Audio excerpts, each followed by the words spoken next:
안녕하십니까, 홍기빈클럽입니다. 이번 주 미국을 위시해서 국내 국외의 주식시장이 한번 크게 롤러코스터를 타는 일이 있었지요. 지금은 기관들이 매수에 나서면서 어느 정도 회복되기도 했습니다만 이 주가지수가 과연 이전을 회복할 수 있을지 지금으로서는 아무도 예측하기가 힘듭니다. 그런데 더 이상한 것은 이번 폭락이 왜 벌어졌는가에 대해서 아무도 정확한 답을 모른다는 것입니다.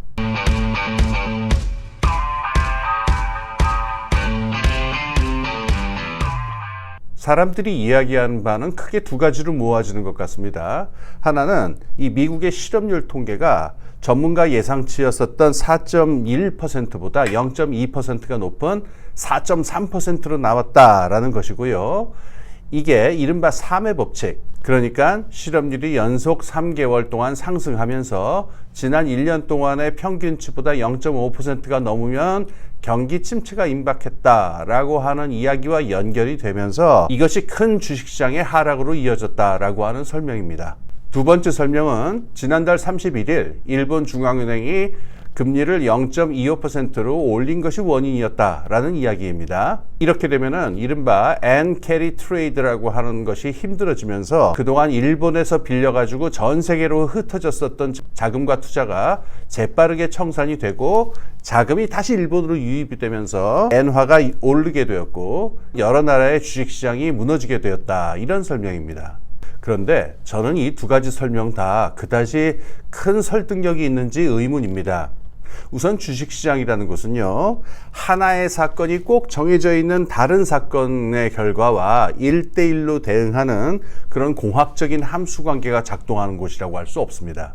어떤 사건과 사실이 있을 때 주식시장에 있는 투자자들이 어떻게 해석하고 어떻게 느끼느냐라고 하는 해석학과 심리학의 문제가 사실은 주식시장의 진짜 문제가 되겠죠. 예를 들어 미국의 실업률 문제가 그렇습니다. 과연 0.2%의 차이라고 하는 게 얼마나 큰 숫자냐. 그리고 저는 솔직히 그 전에 이름도 잘 못 들어보았던 그 3회 법칙이라고 하는 것이 뭐 얼마나 대단한 것이냐 라고 하는 문제를 일단 다 제쳐놓는다고 합시다. 그러니까 정말로 경기 침체가 오는 게 객관적으로 확실하다라고 가정해 봅시다. 하지만 작년까지도 또 올해 최근까지도 이렇게 해서 경기 침체가 다가오게 되면은 미국 연준이 금리를 낮추지 않을 수 없게 되고 따라서 금리 인하의 시기가 앞당겨질 테니까 오히려 주식시장에서는 호재가 아니냐, 이렇게 해석하는 목소리들도 굉장히 많았었습니다. 그런데 이번에 당장 일이 터지고 나니까 뭐 이런 이야기들 다 집어치우고 그냥 경기 침체 때문에 주식시장이 무너졌다, 이렇게 설명하는 것은 사후적인 어거지 해석에 불과한 게 아니냐라고 하는 느낌을 지울 수가 없습니다. 또 앤 캐리 트레이드 문제도 그렇습니다. 올해 들어서 일본은 마이너스 금리 정책에 변화가 올 것이다 라고 하는 것을 여러 번 시사했고요. 또 최근 일본 엔화가 심각하게 저평가되는 현상이 있었고 이것 때문에 일본의 물가가 오르고 여러 가지 문제가 있었죠. 그러니까 일본 금리의 인상이 벌어질 수 있다, 그 시기가 다가오고 있다라고 하는 예측은 누구나 할 수 있었고 이건 그다지 새로운 현상이라고 말할 수도 없습니다. 그런데 막상 금리 인상이 벌어졌다고 하니까 갑자기 주식시장 전체가 마치 선불 맞은 멧돼지 마냥 그냥 폭락장으로 그대로 뛰어들었다? 이거는 선뜻 좀 이해가 가지 않는 일입니다. 이 또한 이 사후적으로 원인을 찾다가 이렇게 끼워 맞추기가 된 이야기가 아닌가, 그래서 큰 설득력이 별로 느껴지질 않는 것 같습니다. 존 메이너드 케인즈는 이 주식시장에서 투자자들의 행위가 정확하게 계산되어 떨어지는 합리성에 의해서 움직인다고 믿지 않았습니다. 그가 보았을 때 스스로의 독자적인 가치 계산과 합리적 판단에 의해서 움직이는 개인들은 극히 적고요. 대다수의 사람들은 그저 대세에 따라서 움직이는 것이 합리적이다, 이렇게 생각하고 움직인다는 것이었습니다. 케인스가 들었던 너무나 유명한 미인 대회의 예가 있지요.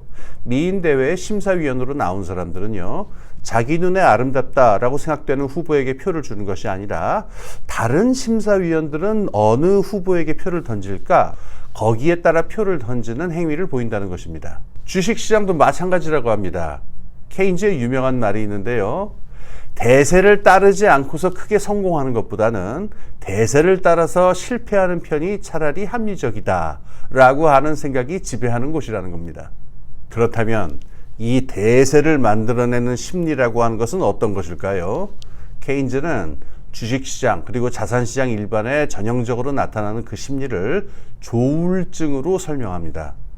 조울증이 있는 이들은요, 우선 조증이 발동을 했을 경우에는 너무나 낙관적으로 막 활개를 치면서 이런저런 이야기들을 막 하고 다닙니다.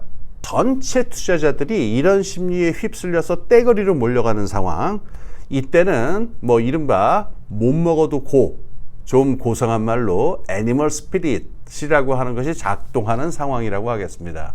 하지만 조증의 국면이 끝나고 우울증의 국면이 오면요, 바로 똑같은 사람인데 언제 그랬냐는 듯이 활개를 잃고 아무것도 하려고 들질 않게 됩니다.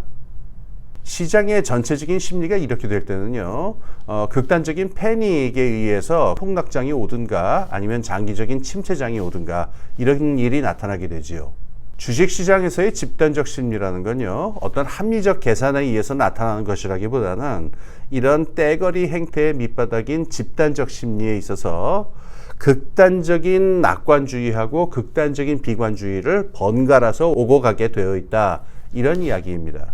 주식시장에서 나타나는 이러한 종류의 이른바 herd behavior, 그러니까 떼거리 행태에 대한 케인즈의 지적은 뭐 너무나 잘 알려져 있습니다. 하지만 우리가 여기서 좀 더 주목해서 보아야 할 케인즈의 논점은요, 그 아래에 도사리고 있는 집단적 심리라고 하는 것이 합리적 계산과는 거리가 먼 굉장히 비합리적인 어떤 것일 가능성이 크다라고 하는 지적이었습니다. 지구의 껍데기, 그러니까 지각 아래에 마그마가 꿈틀거리면서 흘러가고 있다라고 하는 것은 누구나 알고 있습니다. 하지만 그 마그마가 과연 언제 어디에서 어떻게 위로 치솟아 오를지 이것은 아무도 예측할 수가 없습니다. 이번 주에 있었던 그 세계적인 주식시장의 대폭락 사태가 그렇게 지각 아래에서 마그마처럼 흐르고 있는 투자자들의 집단적인 불안과 공포의 심리가 마그마처럼 치솟고 나온 그런 사건이 아닌가, 저는 그렇게 생각하고 있습니다. 이 마그마가 항상 불안과 공포인 것은 물론 아닙니다. 한 예로 1987년 미국에서 벌어졌던 이른바 블랙 먼데이 대폭락 사태라고 하는 것이 있었죠. 그때도 크게 폭락은 했습니다만은 그 밑바닥에 흐르고 있었던 주식시장의 분위기와 집단적 심리는 이른바 못 먹어도 그 애니멀 스피릿이라고 하는 것이 상당히 충만해 있었던 때였습니다. 그래서 바로 그 블랙 먼데이의 대폭락을 회복했을 뿐만 아니라 역사적 고점을 뚫고 더 위로 올라가게 되죠. 하지만 이번에 대폭락 사태에서 보여지는 그 마그마의 성격이라고 하는 것은 불안감과 공포, 한 걸음 나아가서 이 시스템 전체에 대한 불안과 공포라고 하는 것이 깔려 있는 게 아니냐라고 하는 느낌입니다. 불안과 공포라는 감정은요, 대개 이 비합리적일 수밖에 없는 감정이죠. 그러니까 그 원인이 무엇인지 체계적으로 분석하고 확인하는 일은 아마 불가능할 것입니다. 하지만 최소한 지금 이 2020년대에 왜 주식시장과 여러 자산시장에서 투자자들의 집단적 심리에 불안과 공포가 엄습하고 있는지, 그리고 유령처럼 떠돌고 있는지에 대해서 아주 중요한 요인 하나는 꼭 짚고 넘어가야 할 것 같습니다. 남의 돈을 엄청난 액수로 빌려다가 그 돈으로 투자를 행하는 이른바 레버리지 경제가 기록적인 수준에 올라와 있는 게 지금 현재 상태다라고 하는 점입니다. 제 말씀에서 오해하지 않았으면 하는 거는요, 저는 부채가 어느 수준에 오르게 되면은 반드시 거품이 터지게 돼 있다, 뭐 이런 식의 함수관계 같은 걸 이야기하려거나 그런 걸 믿고 있지는 않습니다. 하지만 부채가 커지게 되면은 빚을 내어서 투자하는 사람들의 심리가 점점 더 초조해지고 불안해지도록 만드는 심리적 주관적 효과는 분명히 있을 겁니다. 지금 미국 경제, 나아가 세계 경제 전체는요, 자본주의 역사상 초유의 부채 경제의 상태입니다. 이 차트는요, 미국 민간 부분의 부채를 GDP로 나눈 것을 1920년대부터 2010년대 초까지 시계열로 그린 것입니다.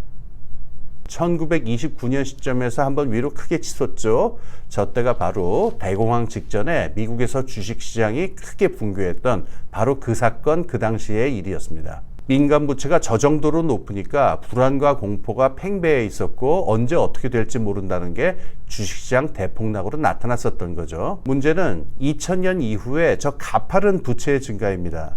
빚을 내는 것이 너무나 쉬워졌고요. 개인이든 기관이든 빚을 내서 투자하는 일을 아무렇지도 않게 생각하게 된 것입니다. 그리고 그 액수의 상당 부분은 여러 자산시장, 특히 주식시장으로 들어왔다는 것은 명약관화한 일입니다.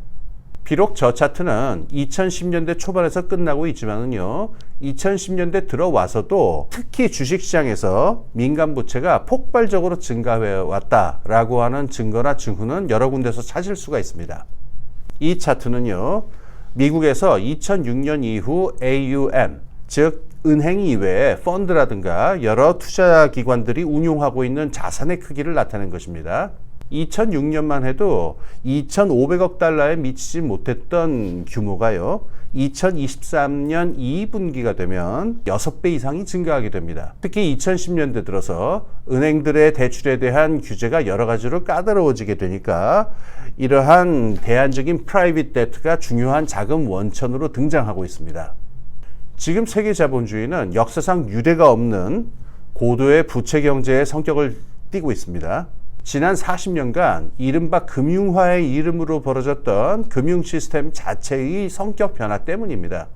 이를 통한 유동성의 공급이 여러 자산 시장을 갖다가 위로 쭉 밀어 올리는 원동력이 되었다라는 것도 분명하지만 이러한 시스템이 지속 가능한 것인가에 대해서는 누구도 자신감을 가지고 있지 못한 것 같습니다. 영어 표현에 방 안의 코끼리, 그러니까 elephant in the room 이런 표현이 있죠. 크고 근본적인 문제라고 하는 것은 누구나 다 알고 있지만 아무도 입으로 꺼내고 싶어 하지 않아 하는 그런 주제. 이렇게 방 한가운데에 코끼리가 떡하니 들어앉아 있게 되면은요, 그 방 안에 있는 모든 사람들에게는 집단적으로 그 무의식 속에 이 방은 지속 가능한가라는 시스템 전체에 대한 불안과 공포의 심리를 집어넣게 되게 있습니다.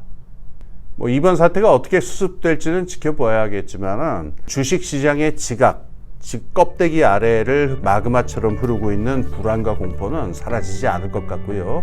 언제 또 어떤 형태로 크게 한번 치솟을지 알 수가 없습니다. 방 안에 들어앉은 코끼리처럼 계속 우리의 눈을 응시하면서 우리를 불안과 공포로 밀어넣지 않을까 하는 생각인데요. 우리 홍기빈 클럽 계속 상황을 예의주시하겠습니다. 그러니까 여러분도 호시탐탐 스탠바이 계속 지켜봐 주십시오.